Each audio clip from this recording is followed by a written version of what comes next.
मैं नेहा जैन, सह आचार्य भूगोल श्री प्रताप सिंह बारहट राजकीय स्नातकोत्तर महाविद्यालय शाहपुरा भीलवाड़ा।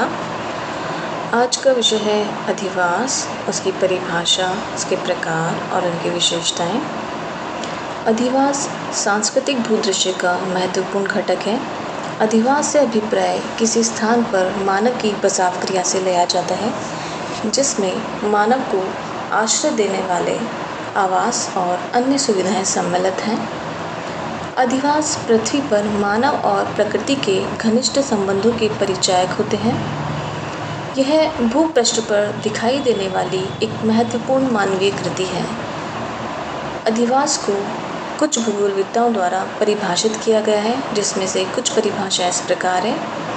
ब्रोइक तथा वेब के अनुसार भूगोलवेत्ता के लिए अधिवास शब्द से अभिप्राय बसाव प्रक्रिया के फलस्वरूप मानव द्वारा निर्मित सुविधाओं से है, जिसमें मानव को आश्रय प्रदान करने वाले संस्थापन और मार्ग सम्मिलित हैं। स्मिथ के अनुसार कोई भी स्थायी रूप से अधिग्रहित मानव निवास स्थल अधिवास कहलाता है।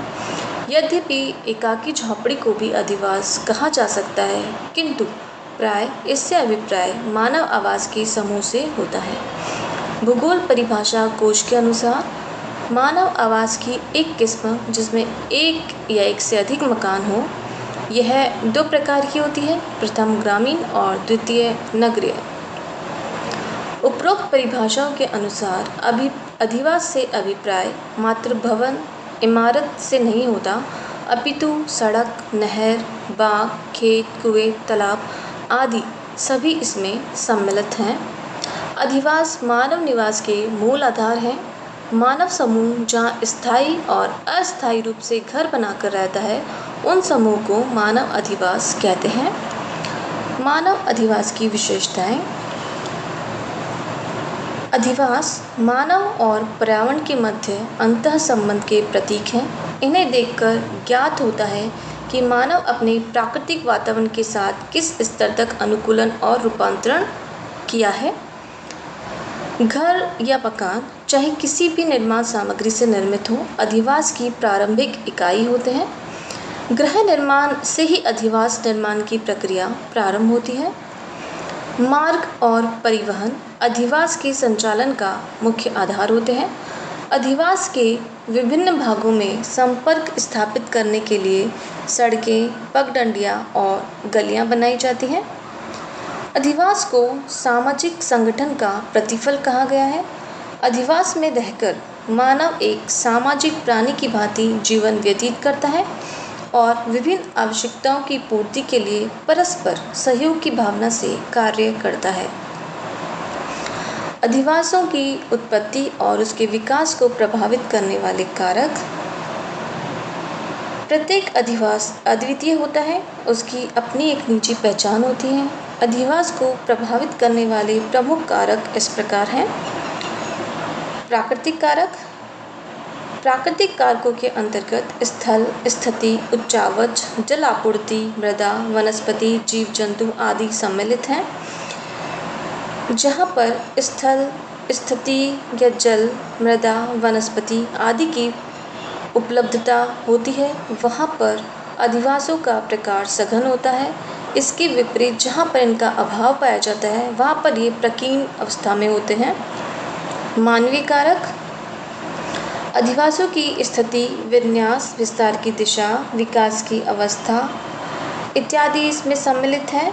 इन सभी पक्षों पर मानवीय कारक प्रभाव डालते हैं। इनमें सुरक्षा, राजनीति, व्यवसाय, धर्म, समाज, परिवहन इत्यादि सम्मिलित हैं। आर्थिक कारक। इनके अंतर्गत उद्योग, वाणिज्य, खनन, कृषि आदि सम्मिलित हैं।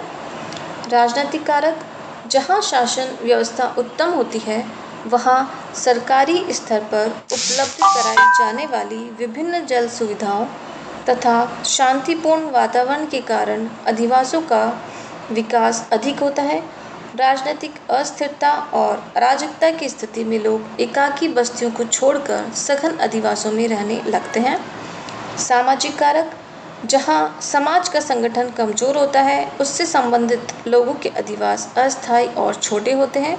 संगठित और विकसित समाजों के अधिवास बड़े और सघन होते हैं। धार्मिक और सांस्कृतिक कारक, पहाड़ी क्षेत्रों में मात्र धार्मिक आस्था के कारण धार्मिक स्थल अधिवासों का रूप ग्रहण कर लेते हैं, जैसे कि केदारनाथ, बद्रीनाथ, हरिद्वार आदि। अधिवासों के प्रकार और उनका वर्गीकरण। स्थायित्व के आधार पर अधिवासों को मुख्य रूप से दो प्रकारों में विभक्त किया गया है: स्थायी अधिवास और अस्थायी अधिवास। स्थायी अधिवास उन क्षेत्रों में मिलते हैं जहाँ की भूमि समतल होने के साथ साथ उपजाऊ हो, जहाँ जल प्राप्ति की सुविधा हो, मानव जीवन सुरक्षित हो, मानव के आकर्षण के लिए कोई तथ्य या संसाधन वहाँ मिलता हो, आवागमन के लिए तथा संपर्क स्थापित करने के लिए मार्गों की सुविधा पर्याप्त हो। सामान्यतः भूमध्य सागरीय, मानसूनी और शीतोष्ण प्रदेशों में अधिकांश बस्तियां स्थायी रूप लिए हुए होती हैं।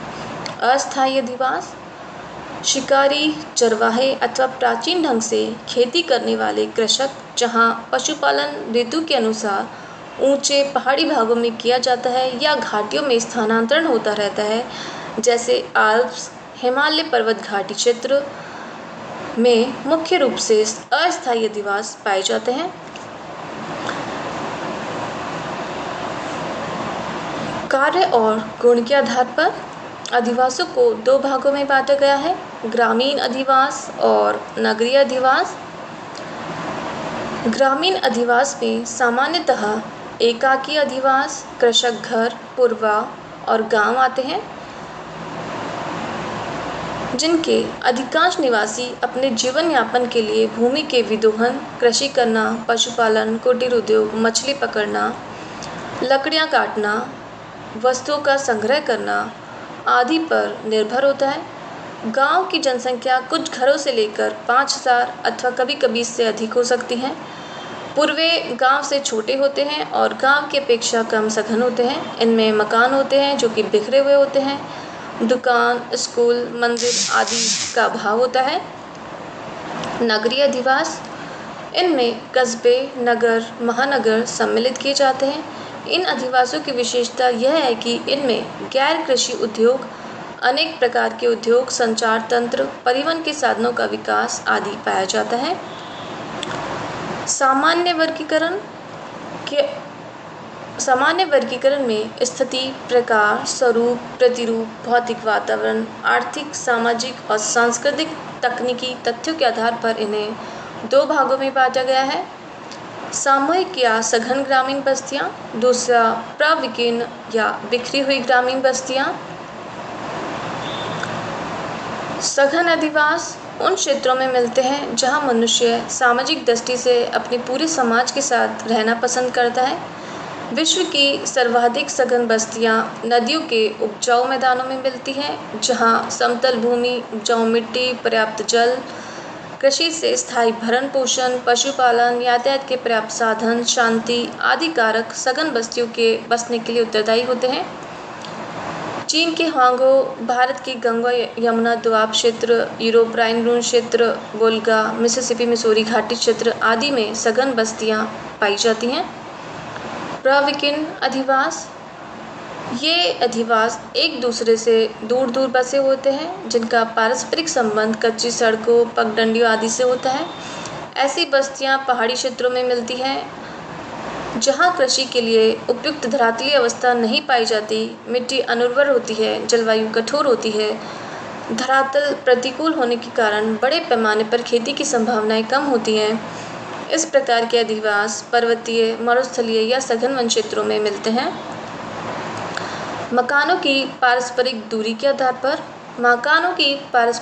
के आधार पर एस.डी. कौशिक ने मानव अधिवासों को 4 भागों में विभक्त किया है: प्रकीर्ण या एकाकी बस्तियां, दूसरा सघन और एकत्रित बस्तियां, तीसरा संयुक्त बस्तियां, चौथा अपखंडित बस्तियां।